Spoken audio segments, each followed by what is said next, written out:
So, Lone Rider here, and I wanted to talk a little bit about cycling, and in particular, one of the advantages of older bikes. And I know everybody always wants the latest and greatest, and give me that carbon fiber, aluminum, titanium goodness.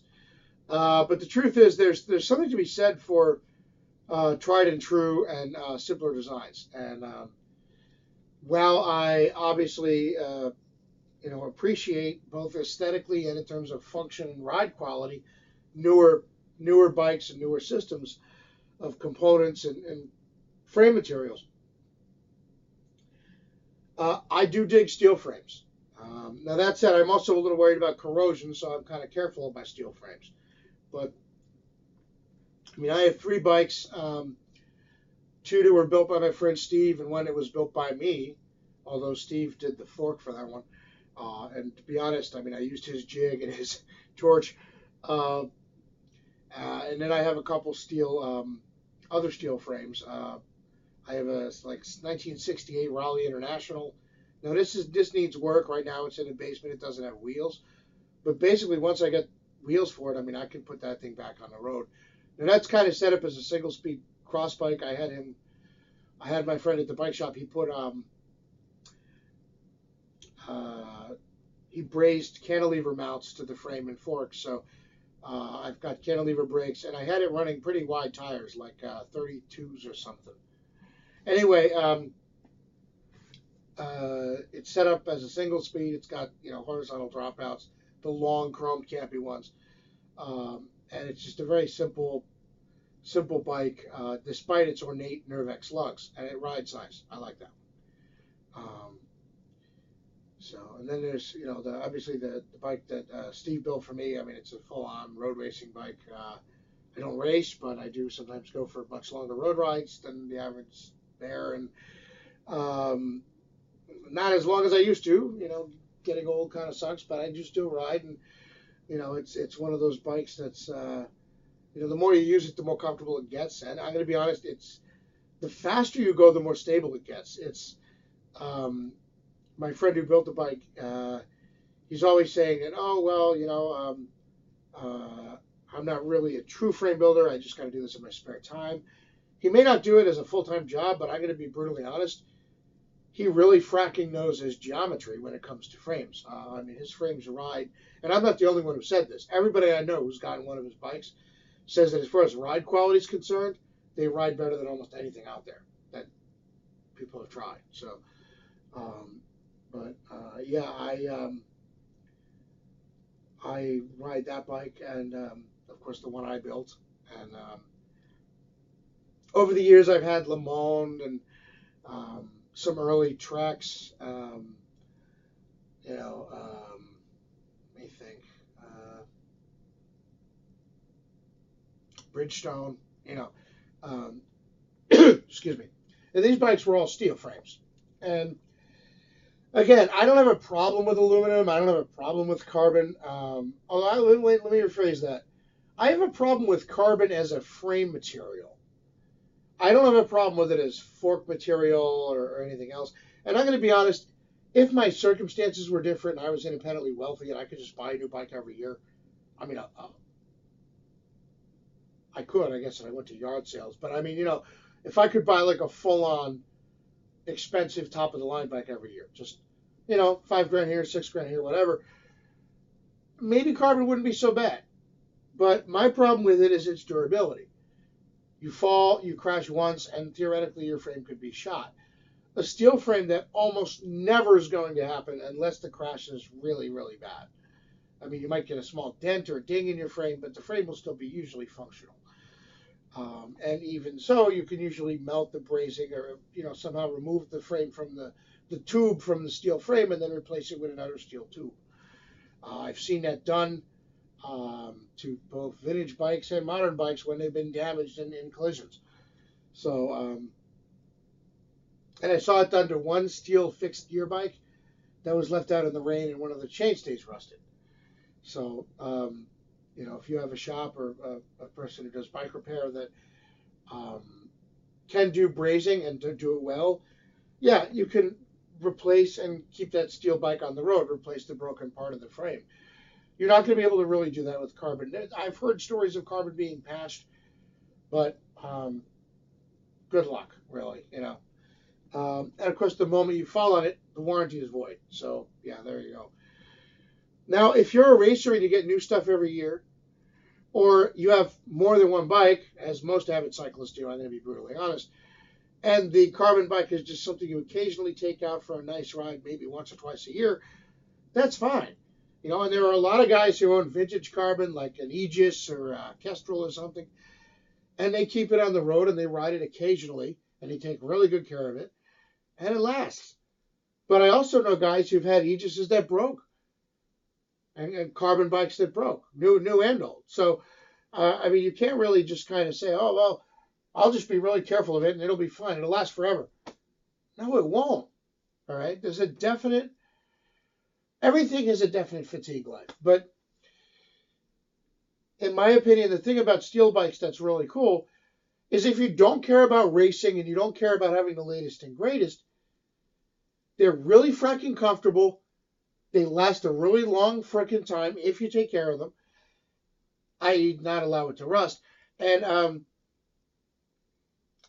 they can be easily modified, repaired, or damage to the frame can be replaced. Pretty much more easily than any other material I can think of.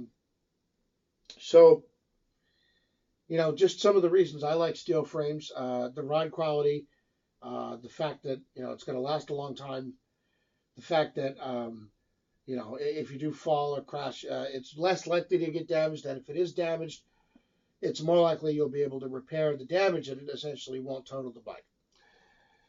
So that's sort of my 2 cents on the subject. I do have aluminum bikes. I do ride them.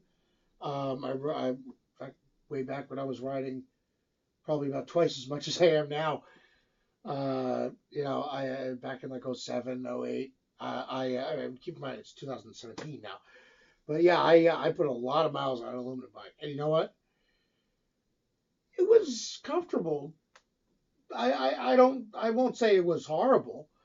But then again, I've also ridden aluminum bikes. Some early Cannondales come to mind, which were really fragging harsh. You know, and there's an advantage. I mean, you don't have to worry about it rusting in that sense. They do oxidize aluminum oxide, but that's a little different. But you know, I always love the steel frames, and I think part of it is not just aesthetic, not just the ride quality and the durability aspect. I think part of it is the aesthetic. You have to understand, I grew up in an era when most of the bikes that the people were riding didn't have, you know, carbon wasn't a thing for frame material.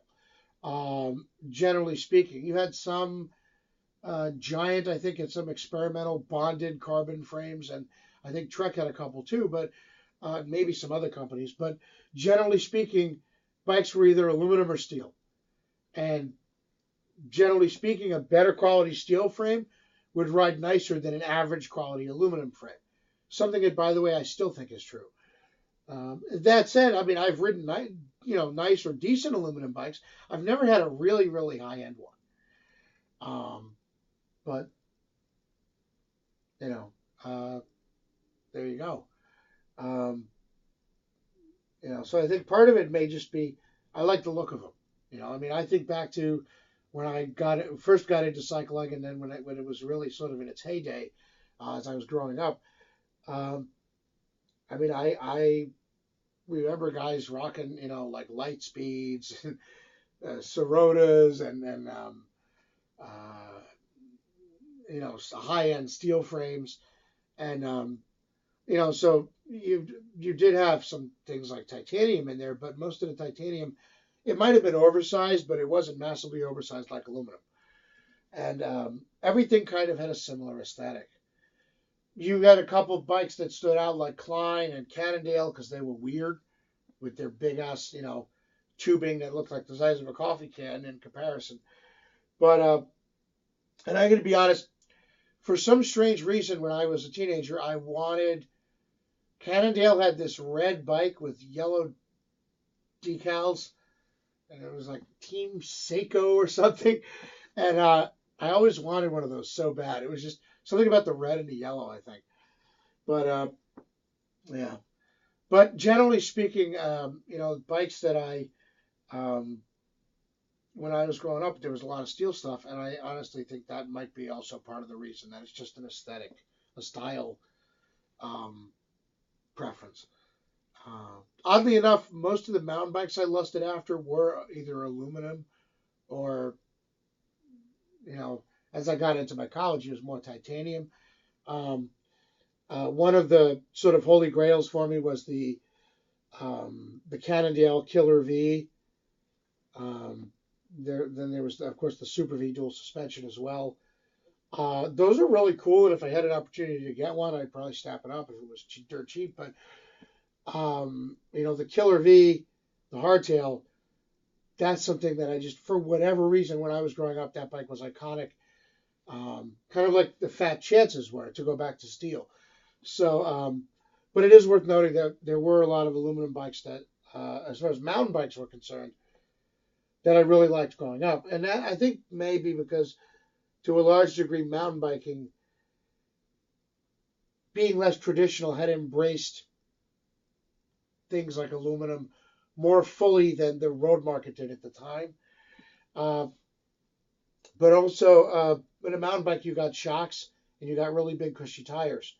So there's just, the ride quality of aluminum is kind of negated in that sense. Um, and it is worth noting that I did mountain biking and road riding back in the day. Then, of course, the government closed the local trails to mountain biking in a backroom meeting, and um, I was just kind of stuck riding wherever I could find dirt and being a roadie the rest of the time. And I spent a lot of time on road bikes and my fixed gear and like that there. But um, yeah, I mean, I still manage to mountain bike occasionally. That's my first mountain bike. That's a Trek 820. And in that picture, it still has, I think it's gone to clipless pedals in that picture, but it still has its original front fork. I ultimately had it swapped for a RockShox, which I thought was pretty damn cool. So anyway, that's my take on frame material as far as why I like steel. There are advantages to other materials, and there are things I like about other materials as well. But I think I'm always going to have a soft spot for steel. So, Lone Rider, out.